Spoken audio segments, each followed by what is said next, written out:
हर्षवर्धन जी हमारे साथ जुड़े हुए हैं। हर्षवर्धन जी, जैसा कि हम जानते हैं वीरभूम टीएमसी का गढ़, उससे पहले ये लेफ्ट पार्टियों का गढ़। आज अगर इन दोनों पार्टियों के गढ़ में बीजेपी के नेता इस तरह की चुनौती दे रहे हैं, तो आपको लगता है कि यहाँ पर अब दूसरी टीएमसी के साथ साथ जो राज्य की दूसरी पार्टियां हैं, चाहे वो कांग्रेस हो और चाहे सीपीएम हो, उन दोनों को अब सोचने का वक्त आ गया या देर हो गई? सोच पहले लेना चाहिए था कि बीजेपी किस तरह से अपनी स्ट्रैटेजी को पश्चिम बंगाल में आगे लेकर जा रही है। ठीक से बार बार ये बात करनी चाहिए कि शायद पश्चिम बंगाल में ममता बनर्जी को ये लगता था कि वहां का जो पूरा जो कहें जिसको हम डेमोग्राफी कहते हैं कि जो जनसंख्या का संतुलन है और उसमें वो तरह की मुस्लिम तुष्टीकरण की राजनीति ममता बनर्जी कर रही थी, उनको ये लगता था कि भारतीय जनता पार्टी यहां तक पहुंच नहीं सकती।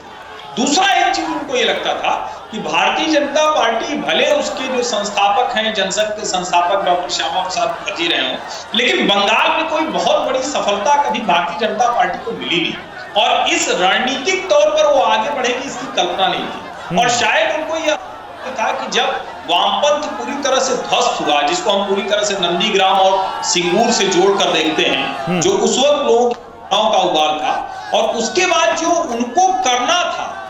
नहीं सर, मैं आता हूं आपके पास। विपिन चौबे कुछ दिखाना चाह रहे हैं, सीधे उनके पास चलते हैं। विपिन बताइए क्या दिखाना चाह रहे हैं आप?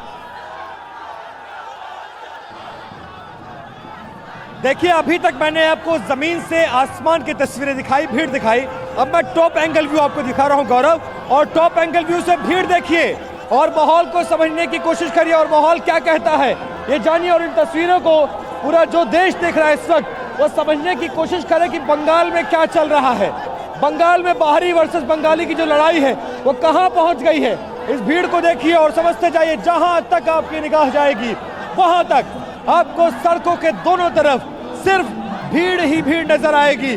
और ये भीड़ कलकत्ता की नहीं है, ये भीड़ मिदनापुर की नहीं है, ये भीड़ 24 परगना की नहीं है, पूर्वी वर्धमान की नहीं है।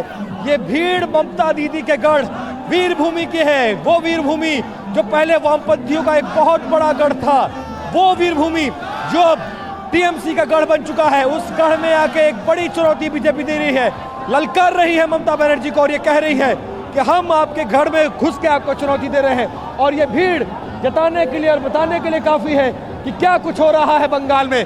बंगाल की तस्वीरें देखिए और समझते रहिए, समझिए इन तस्वीरों को देखिए कि क्या संदेश आज इन तस्वीरों के जरिए हमेशा पूरे देश के अपने कार्यकर्ताओं को, नेताओं को देना चाहते हैं कि अगर ठान लिया जाए और लक्ष्य अगर निर्धारित कर लिया जाए तो कुछ भी नहीं है। और राजनीति के चाणक्य ने इस लक्ष्य को निर्धारित कर लिया था कि मुझे बदलाव करना है। 2014 के बाद से बंगाल में जिस तरह से बीजेपी सक्रिय हुई है, 6 सालों के अंदर आप देखिए कि बंगाल में कितनी बड़ी बदलाव आई है। और 2019 के लोकसभा चुनाव में किसी ने सोचा भी नहीं था कि वो बीजेपी बंगाल में वो कमाल कर जाएगी जहां पर उसे कार्यकर्ता ढूंढने पड़ते थे।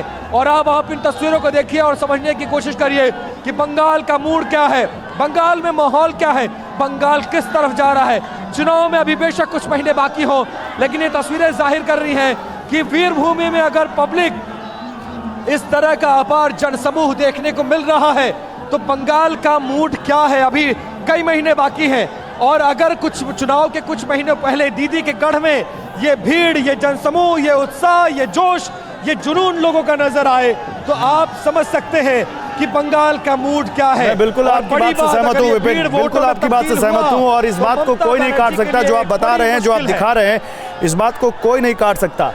अड़ी सोमवार से शुक्रवार शाम 6 बजे सिर्फ TV9 भारतवर्ष पर।